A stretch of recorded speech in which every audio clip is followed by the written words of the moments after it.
Part 1. Introduction and First 2 Mobility Exercises. You know, there's something I hear from a lot of folks over 70 that really sticks with me. They'll say, I just don't move like I used to. And I get it. Some days it feels like our bodies have a mind of their own, right? Maybe you've noticed it takes a little more effort to get up from your favorite chair, or you hesitate before stepping onto an uneven sidewalk because your balance is what it once was. But here, it's the good news. You don't have to accept that as your new normal. In fact, the difference between staying active and independent versus relying on others often comes down to a few simple, consistent habits. Specifically, exercises that strengthen your muscles and improve your balance. The best part? You don't need fancy equipment or gym membership. Just a little space, a few minutes a day, and the willingness to show up for yourself. That's why today we're going through 5 essential mobility exercises designed to keep you steady, strong, and self-reliant. These are the same moves I've seen work wonders for people well into their 80s and 90s. And we're starting with 2 of my favorites. Ones that target your legs and core, because those are the powerhouses that keep you moving safely. First up, the sit to stand. This might sound basic, but it's a game changer for maintaining leg strength and confidence when getting up from chairs, beds, or even the car. Here's how to do it right. Find a sturdy chair, something without wheels, like a dining chair. Sit toward the front edge, feet flat on the floor, hip-width apart. Now, lean slightly forward, engage your core, and push through your heels to stand up tall. No using your hands if you can help it. Then, slowly lower yourself back down, controlling the movement. That control is key. It builds strength and prevents plopping, which isn't great for your joints. Aim for 8 to 10 repetitions, but start with fewer if needed. The goal isn't speed, it's smooth, steady motion. Now let's talk about heel-to-toe walking. This one's fantastic for balance, and it's as simple as walking in a straight line, placing one foot directly in front of the other, heel to toe. Imagine you're on a tightrope, though please keep near a wall or counter for support if you're unsure. Go slowly, arms out slightly for stability, and focus on a spot ahead to steady yourself. This drill trains your brain and body to work together, reducing the risk of stumbling in daily life. Try walking 10 steps forward, then turn around and do 10 more. If that feels easy, challenge yourself by pausing for a second between steps. These 2 exercises alone, done consistently, can make a noticeable difference in how you feel day to day. But remember, progress is personal. Maybe today you do 5 sit-to-stands with hands lightly on your knees for support. That's okay. Next week, you might surprise yourself by needing less help. The point is to keep showing up. Now, let's move on to our next exercise, one that strengthens your core and improves posture, which is absolutely vital for staying mobile. Because here's the truth. Independence isn't just about physical strength. It's about feeling confident in your own body. And that's something worth working for. Part 2. Middle 2 Mobility Exercises. You know, one of the biggest myths about aging is that losing strength and balance is inevitable, that it's just part of getting older. But here has what I can be learned after years of working with seniors. Your body adapts to what you ask of it. If you never challenge your muscles, they'll slowly get weaker. But if you give them even a little attention, just a few minutes a day, they'll rise to the occasion. That's why the next 2 exercises we're covering are so powerful. They're designed to wake up those often neglected muscles that keep you stable, upright, and moving with ease. Let's start with standing knee lifts. This exercise does double duty. It strengthens your hip flexors, those muscles that help you lift your legs when walking or climbing stairs, and challenges your balance in a safe, controlled way. Here's how to do it. Stand tall behind a sturdy chair, lightly resting your hands on the back for support if needed. Keep your posture straight. No slouching. Now, slowly lift one knee toward your chest, just like you're marching in place. Hold it there for a second or 2, then lower it back down with control. The key here is slow and steady, no rushing. You should feel this in your core and the front of your hip. Do 8 and 10 lifts per leg.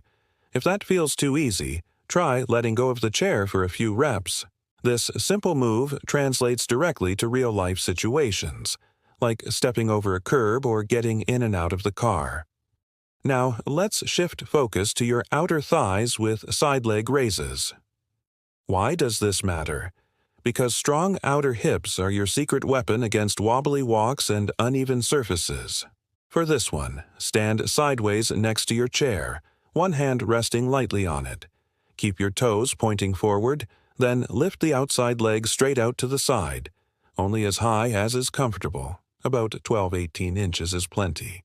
You'll feel this in your outer thigh and hip. Slowly lower it back down. Again, control is everything. No swinging the leg. Aim for 8 to 10 reps per side. If you want an extra challenge, try adding an ankle weight, but only if you're already steady without it. Now, here's something important I want you to remember. It's not about perfection. Maybe today you can only lift your knee halfway, or your side leg raise feels shaky. That's completely fine. What matters is that you're moving, engaging those muscles, and building a little more confidence each day. I've seen people start these exercises barely able to lift their feet off the ground, and within weeks, they're moving with a whole new sense of stability. And that brings us to our final exercise, one that ties everything together by improving posture, coordination, and full body strength. Because true independence isn't just about avoiding falls, it's about moving through your day with energy and ease. Part 3. Final exercise and uplifting. Conclusion. You know, there's a beautiful truth about movement that often gets overlooked. Every time you challenge your body, you're telling it, "I'm not done yet." That ease, why this last exercise we were going through together is so special. It is not just about strength or balance, but about reconnecting with your body's natural rhythm. Because here's what I want for you. Not just to avoid relying on others, but to wake up each morning feeling capable, confident, and truly alive in your movements.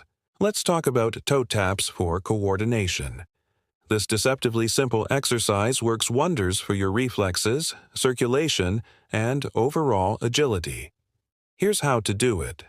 Sit tall in a sturdy chair. No slouching. Imagine a string pulling your head toward the ceiling. Place your feet flat on the floor, then lift one foot just enough to tap your toes lightly on the ground in front of you. Alternate feet in a steady, rhythmic pattern. Right, left, like you're gently marching in place while seated. Start slow, then gradually increase speed while maintaining control. Aim for 30 seconds to a minute. What makes this so powerful? 3 things.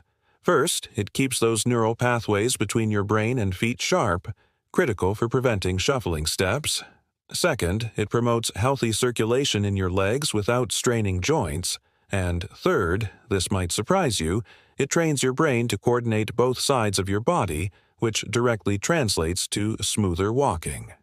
Try this while watching TV or waiting for the kettle to boil. It's the perfect hidden exercise you can do anywhere. Now, let's put this all together. Over these exercises we've worked on standing power, sit to stands, steady walking, heel to toe, hip mobility, knee lifts, lateral stability, side leg raises, full body coordination, toe taps. But here's what really matters. Consistency beats intensity every time. 5 minutes daily with these movements will serve you far better than an hour once a month. Think of them like brushing your teeth, small, non-negotiable acts of self-care that preserve what matters most. Your independence. I want you to picture something.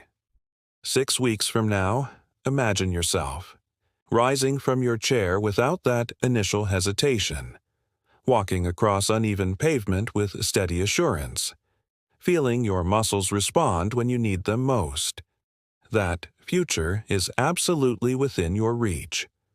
Start where you are, honor your body's pace, and celebrate every small victory, because those small wins, they're the ones that add up to life-changing results. Now, I'd love to hear from you. Which of these exercises felt surprisingly doable? What mobility victories are you working toward? Drop a comment below. Your story might inspire someone else on their journey. And if you found this helpful, hit that like button and subscribe for more ways to thrive in your 70s, 80s, and beyond. Remember, age may change how we move, but it doesn't get to decide how well we live. Here's to your strength, your independence, and the incredible life you're creating, one step at a time. Take care, keep moving, and I'll see you in the next one.